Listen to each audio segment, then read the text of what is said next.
Bwana, ujumbe wa Maimartha wa Jesse umeibua mjadala mzito sana, na huu ni ujumbe ambao Maimartha ameuposti katika Insta story yake pale juu.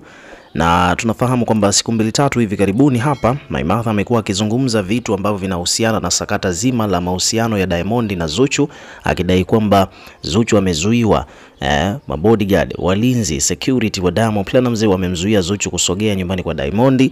Lakini pia vile vile Maimartha akasema kwamba house girl wa Diamond Platnumz bwana amefukuzwa kutokana na kwamba ni moja kati ya watu ambao inasemekana alikuwa anajihusisha na suala la kutoa nje siri za familia. Lakini pia kitu kingine ambacho kimekuja kuhappen ni kwamba Maimartha this time around ni moja kati ya watu ambao walikuwa wanasisitizia suala la kwamba ndoa ya Diamond imevunjika mara tu siku chache tu baada ya kufungwa na taraka zimeshatolewa. Sasa basi this time around amekuja kuweka ujumbe mwingine ambao umewaacha watu wengi sana mdomo wazi. Kwa mujibu wa ujumbe huu katika Insta story yake, Maimartha ameandika kwamba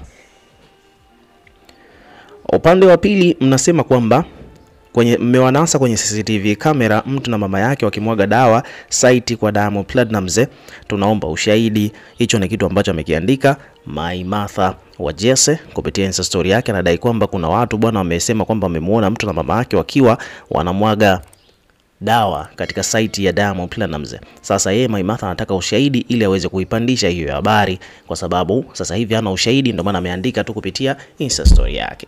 So hivyo ndivyo mambo yalivyo. Kwa hiyo watu wamekuwa wakijiuliza kwamba hapo anamaanisha nini? Ni nani anayemzungumzia? Huyo mtu na mama yake ni nani na nani ambao wamenaswa kwenye CCTV kamera wakiwa wanamwaga dawa katika site ya mtu mzima Diamond Platnumz?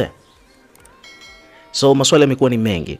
Ukiwa kama mdau unahisi kwamba hapo Maimartha atakuwa anamzungumzia nani? Hebu tuwekee maoni yako katika comment section, tutakuwa tukisoma na kureplay kila comment ambayo tutakuwa tunaiona. Lakini pia vile vile bwana, hakikisha una subscribe kwa ajili ya kupata update zaidi.